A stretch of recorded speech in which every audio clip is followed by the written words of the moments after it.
विधानसभा चुनाव में हार की समीक्षा कांग्रेस में शुरू हो गई है और शुरुआत हुई है छत्तीसगढ़ से, जहां पार्टी को सबसे ज्यादा भरोसा था सरकार की वापसी का। मेरे साथ टीएस सिंहदेव हैं, वरिष्ठ नेता छत्तीसगढ़ के, पूर्व उप मुख्यमंत्री। बाबा, समीक्षा हुई, समीक्षा का निष्कर्ष क्या निकला? किसकी वजह से आप लोग चुनाव हारे, किस वजह से? हम सबको इस बात का विश्वास था, हम सबको भरोसा था कि कांग्रेस की सरकार आएगी, और ये पार्टी के होने के कारण, सरकार में होने के कारण हम लोग कहीं पर जवाबदारी संभाल रहे हैं, उस कारण ही अकेले नहीं थे, क्योंकि राष्ट्रीय मीडिया ने भी 100% विदाउट एक्सेप्शन छत्तीसगढ़ में कांग्रेस की सरकार बनने की बात रखी सामने। तो हम सब जितने समीक्षक थे, राष्ट्रीय मीडिया यानी कितनी एक चौथा स्तंभ हमारा हो गया, जवाबदेही से काम करते हैं। कहीं कहीं 19-20 होता है, अन्य राज्यों में भी हमने देखा कि वैसे ही था। तेलंगाना जैसा आंका वैसा हुआ, मध्य प्रदेश आधा आधा था, तो किसी ने कुछ कहा, किसी ने कुछ कहा, वैसा हुआ। राजस्थान वैसे ही हुआ, मिजोरम वैसे ही हुआ, छत्तीसगढ़ उलट हो गया। कहीं ना कहीं हम सब से आकलन करने में चूक हुई, इसमें तो कोई दो बात नहीं है। अब जब नतीजे एक एक पोलिंग बूथ के सामने हैं, तो एक एक पोलिंग बूथ तक पहुंचना, 26,000 हमारे संदर्भ में हो जाएंगे करीब। मेरी विधानसभा के 282 हैं। 3 तारीख को काउंटिंग हुई, आज आपके साथ यहाँ पर हैं 8 तारीख को। इतने समय में पॉसिबल ही नहीं है कि पूरी समीक्षा की जा सके, तो वो करेंगे। कहाँ मेरे से कमी हुई, कहाँ चूक हुई, कहाँ मेरे से बात करने में या व्यवहार में कमी हो गई, कहीं मैं काम नहीं कर पाया, क्या मेरे से चूक ऐसी हुई, वो सबसे पहले मैं जानना चाहूँगा। मेरी समीक्षा वो होगी, फिर जनरल बातें। लेकिन जो शीर्ष नेतृत्व के साथ आप लोग बैठे, खरगे जी, Rahul ji, care taker chief minister थे, आप थे प्रदेश अध्यक्ष प्रभारी, तो इस बैठक में सहमति आम क्या बनी? पार्टी की हार क्यों? सहमति इसी बात की है, आज के दिन तो मैंने आपको बताया 4 ही दिन हुए काउंटिंग के, आज 4 दिन ही बीत पाए हैं, हम 5वें दिन यहाँ पर हैं, तो गहन नहीं जा पाए इतने समय के अंदर। आजकल मोटे तौर पे हमारा वोट शेयर तो बरकरार हम रख सके, कि भाजपा का वोट शेयर कैसे बढ़ा, इस पे हमको चिंतन करना पड़ेगा। एक दूसरे के घर में झांकना एक अलग चीज है, वो कम से कम करना चाहिए। हमारा वोट शेयर और कुछ बढ़ सकता था क्या? वोट शेयर में हम मेंटेन तो हम कर पाए, और कुछ बढ़ सकता था क्या? अंतर हमारा और भाजपा का कितना, 3 से 4%। बहुत ज्यादा वोट शेयर का डिफरेंस नहीं है कि चित हो गए। लेकिन सारे मंत्री हारे, आप भी उसमें शामिल हैं। ये क्या सरकार के खिलाफ पूरी तरीके से नाराजगी थी जनता की, कि मंत्रियों को चुन चुन कर? ये भी मानना पड़ेगा कि मैं अगर हार रहा हूं, मैंने इसीलिए कहा कि मुझ में कुछ न कुछ तो कमी होगी। दूल्हा बाबू था, बनने के पहले वर के रूप में मतदाताओं को चुनना था।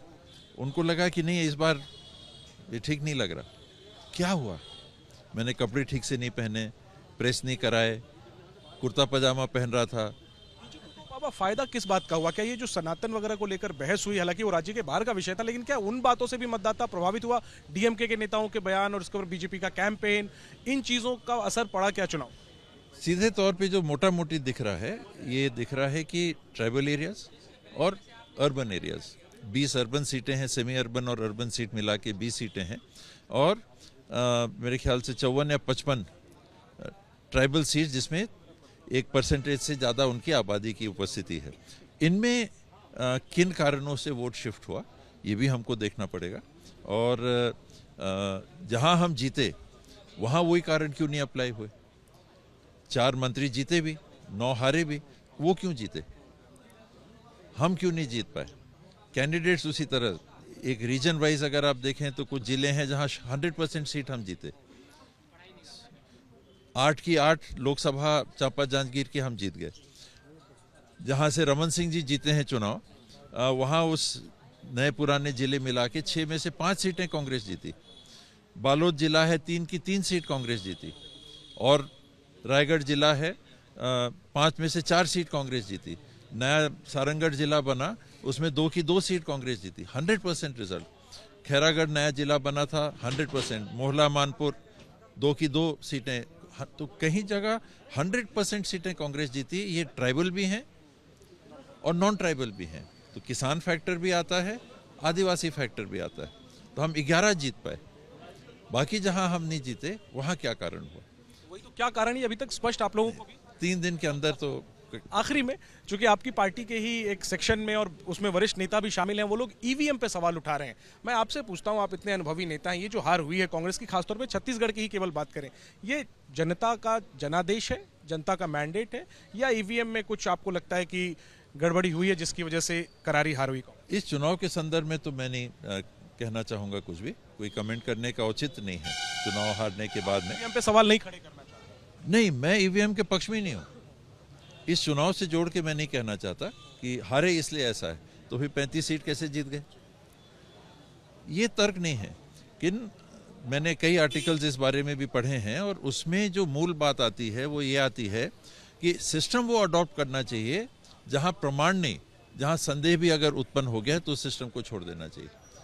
ऐसे प्रबंधन में जहां अमेरिका के राष्ट्रपति के चुनाव के संदर्भ में रशिया के हाथ की बात उठाई जाती है, अमेरिका के राष्ट्रपति बिल क्लिंटन और उनका जो चुनाव हुआ था उस समय रशिया ने सैटेलाइट से कुछ कर दिया, ये बात उठाई जाती है, फिर हमको वो सिस्टम में क्यों रहना चाहिए? यहाँ तो ऐसा नहीं हुआ, ये आप वहां भी साबित नहीं हुआ ना, वहां तो बैलेट से चलता है। दुनिया के कितने देश हैं जिसमें ईवीएम चल रहा है? किसी ने आज ही मीटिंग में कहा 16-18, तो दुनिया के 200 देशों में 16-18 देशों में ईवीएम चल रहा है, और अगर संदेह उत्पन्न हो रहा है तो उसमें क्यों परसिस्ट? आपको संदेह है क्या? मैं वही आपसे पूछ रहा हूँ कि आपको संदेह? मेरे से सवाल पूछ रहे हैं, इसका मतलब है आपको भी संदेह है। कहीं चर्चा तो है ना, कहीं तो चर्चा है। आप देखिए, एबीपी न्यूज एक लीडिंग नेशनल न्यूज चैनल है, अगर आप ये सवाल उठा रहे हैं तो यूं ही नहीं उठा रहे हैं। कांग्रेस के नेताओं के सवालों को लेकर के उठा रहे हैं कि कांग्रेस ऐसा क्यों? क्रॉस आप देखिएगा, कोई ना कहे किसी कारण से तो बात अलग है, हर जगह ये बात है कि तकनीकी रूप से इतने एडवांस देश, ईवीएम से क्या होता है, फटाफट गिनती हो जाती है, 2-2 बजे 3-3 बजे तक रुकना नहीं पड़ता है। तो फिर जापान क्यों नहीं चाहता कि जल्दी हो? फिर जर्मनी क्यों नहीं चाहता है कि जल्दी हो? ब्रिटेन क्यों नहीं चाहता है कि जल्दी हो? अमेरिका क्यों नहीं चाहता है कि जल्दी काउंटिंग हो जाए? वो तो एक व्यापक बहस है सर, लेकिन फिलहाल चुनाव नतीजों को आप ईवीएम से जोड़कर नहीं देखते? नहीं, इस समय में देखना ही नहीं चाहिए, क्योंकि वो दिशा दूसरी हो जाती है। ईवीएम के प्रबंधन से एज अ पॉलिसी मैं पक्ष में हूं। आखिरी चीज बाबा, अब विधानसभा चुनाव के बाद लोकसभा चुनाव कुछ ही महीनों बाद आ रहा है, बैठक में भी कुछ लक्ष्य दिया गया है विधानसभा लोकसभा चुनाव को लेकर के, और क्या आपको भी हम देखेंगे आगामी लोकसभा चुनाव लड़ते हुए? नहीं, मेरे को तो नहीं, लेकिन हाँ 6-7 मेरे को काम करते हुए देखेंगे, जो कमियां मुझ में रही उनको दूर करते हुए देखेंगे, और अपने विधानसभा में भी, अपने क्षेत्र में भी, अपने लोकसभा में भी, और प्रदेश में जहां जहां जो कुछ मैं कर पाऊंगा। 7 से कम तो देखने का उचित नहीं रहता है। हाफ वे मार्क 6 है, 11 सीटें हैं, 5-6 करिएगा तो बहुमत आता है। 6-7, 5 से 7 मिनिमम, इतना तो प्रयास करना चाहिए। शुक्रिया। आप देखेंगे नतीजे तो कई लोकसभाओं में ऐसी स्थिति है, इन नतीजों पे अगर आप देखेंगे तो ऐसी ही स्थिति है। शुक्रिया बात करने के लिए। तो मंथन और समीक्षा का दौर कांग्रेस में चल रहा है। हालांकि अभी नेताओं का कहना है कि नतीजों को ज्यादा दिन हुए नहीं है, गहन और समीक्षा की जरूरत है। बैठक से हमारे जो सूत्र बता रहे हैं वो ये है कि बैठक में नेताओं ने ये माना कि कांग्रेस ने बीजेपी को अंडर एस्टिमेट किया छत्तीसगढ़ में, और इसी वजह से परिणाम के बाद अब कांग्रेस आश्चर्यचकित है और मंथन चल रहा है। अब कांग्रेस ने आगामी लोकसभा चुनाव के लिए छत्तीसगढ़ की 11 में से 7 सीटें जीतने का लक्ष्य रखा है। नजरें होंगी कि इसके लिए कांग्रेस कैसे कदम उठाती है और क्या कुछ बदलाव छत्तीसगढ़ में देखने को मिलता है। कैमरा पर्सन मान के साथ जैनेंद्र, एबीपी न्यूज, दिल्ली।